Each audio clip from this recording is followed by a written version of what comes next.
pourquoi la France ne s'est-elle pas donné les moyens pour définitivement prouver que l'association donc hydroxychloroquine-azithromycine était ou pas efficace? Donc c'est la question du jour.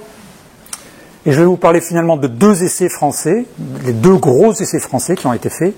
Donc Discovery, qui était en fait un essai ancillaire dans le grand essai Solidarity, qui est donc mené par l'OMS, et e-Covid, qui est un essai typiquement français. C'est l'introduction de l'hydroxychloroquine dans ces deux essais a été faite suite à la demande effectivement du ministère quand il y a eu le début des discussions sur la chloroquine. Donc, on va parler de Discovery. Alors, ce qui est intéressant, c'est que Discovery, il vient d'être publié à 5 jours. D'accord? Donc, on voit qu'entre le moment où il s'est mis en place et le moment où on a une publication officielle, qui est publiée dans CNI, il y a 5 jours, donc 25 mai.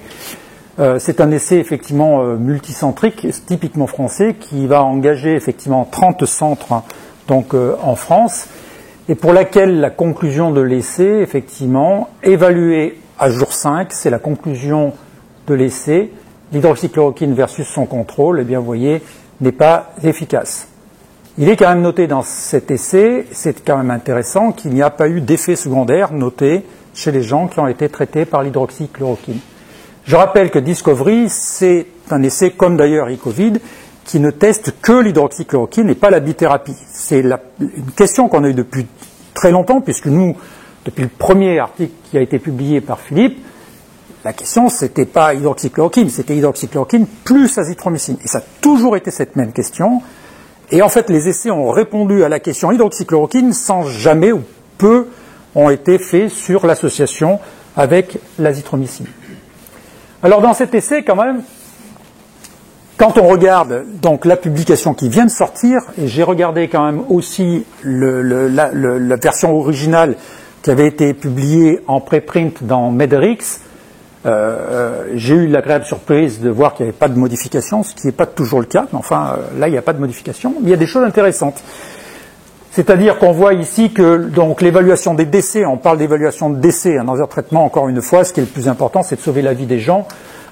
Et donc du coup, on voit ici qu'il y a 11% de décès dans les contrôles, donc 6 sur 54. Vous voyez déjà que les effectifs sont petits, on va y revenir. Et vous voyez que ici, pour l'hydroxychloroquine, il y en a 3 sur 52, si je vois bien, ce qui fait 5%. Et donc déjà, ça c'est J15. Il y a là, effectivement, une diminution du nombre de décès, par 2. C'est pas significatif, certes, mais il y a quand même une diminution. Il y a 2 fois moins de décès, effectivement, dans le groupe hydroxychloroquine que dans le groupe contrôle. Et si on regarde à J29, donc J28, J29, qui est à peu près la date où la plupart des publications observent les décès, eh bien, on se rend compte qu'effectivement, dans le groupe contrôle, donc il y a 13% de décès, 7 sur 54. Et dans le groupe hydroxychloroquine, 9,6% de décès, c'est-à-dire 5 décès. Donc il y a une véritable tendance finalement il y a moins de décès dans le groupe chloroquine que dans le groupe contrôle, mais cette différence n'est pas significative, et elle n'est pas significative, on va voir pourquoi.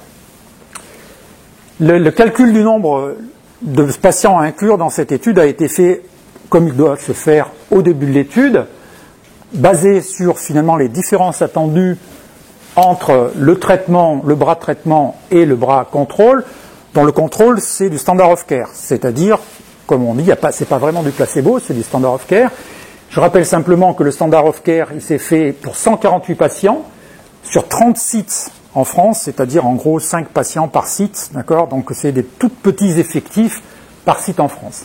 Et l'hydroxychloroquine, il y a 145 patients qui ont été inclus, alors que le nombre qui avait été, on va dire, calculé pour pouvoir conclure que s'il n'y avait pas de différence, c'était vrai, c'est pour ça qu'on calcule ça, c'était 620 patients. Et donc, de suite, on voit qu'il n'a pas la puissance nécessaire à l'essai pour amener quelque conclusion que ce soit.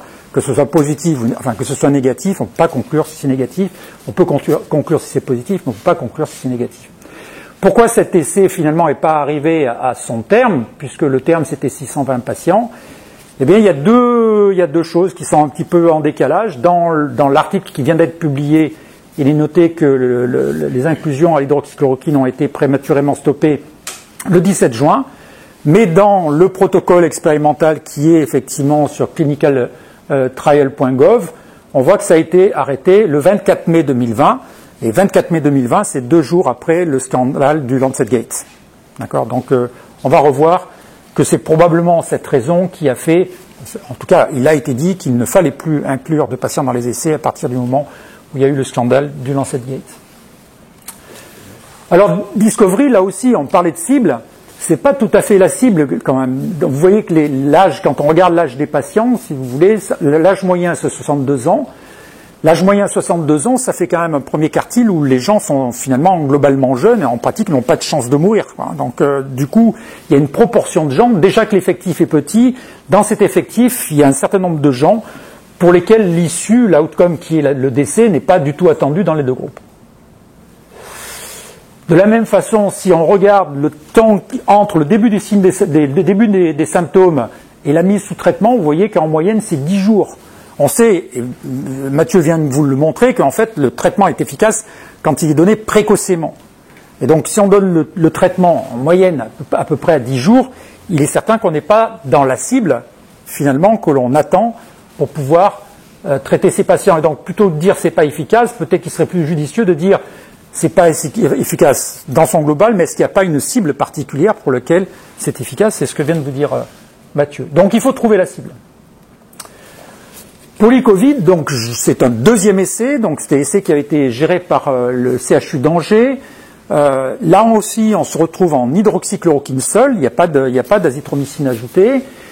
Et effectivement, la conclusion de l'essai, qui a été publiée un peu plus tôt, il y a quelques mois déjà, était qu'à 14 jours, effectivement, il n'y avait pas de différence entre le groupe placebo et le groupe hydroxychloroquine. Là, c'était pas un standard of care, c'était vraiment du placebo.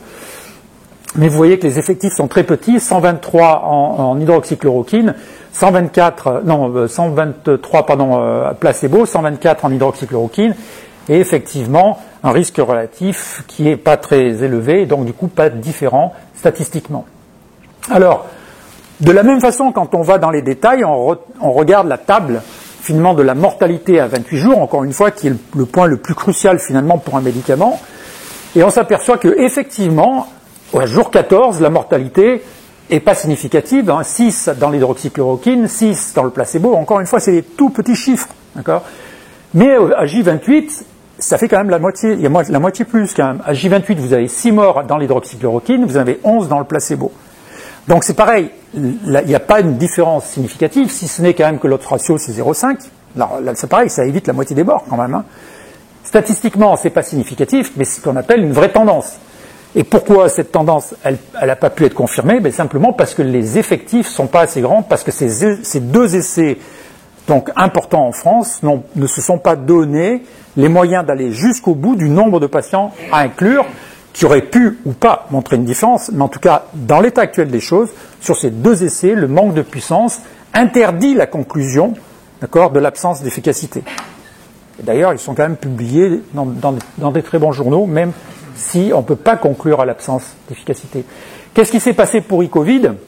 Eh bien, vous voyez, c'est à peu près la même chose. En fait, les derniers recrutements sont du 22 mai. Donc, pareil, de l'époque du LancetGate. En fait, ils ont été arrêtés essentiellement pour ça. Moi, j'avais discuté avec les gens de là-bas qui m'avaient dit que ils ne pouvaient pas les mettre, mais que de toute façon, les malades ne voulaient plus être sous hydroxychloroquine avec le LancetGate et l'histoire du LancetGate. Ceci étant dit, ce n'aurait pas été un problème avec la suite de la courbe épidémique de pouvoir continuer l'étude pour pouvoir effectivement atteindre les objectifs de nombre qui avaient été fixés au départ de ces études. Alors donc, du coup, la conclusion, c'est qu'il faut faire des essais, certes, mais des essais qui soient sur la cible maintenant. Quels sont les gens, quels sont effectivement les groupes de gens pour lesquels finalement on a le plus de chances de montrer que ça marche vraiment?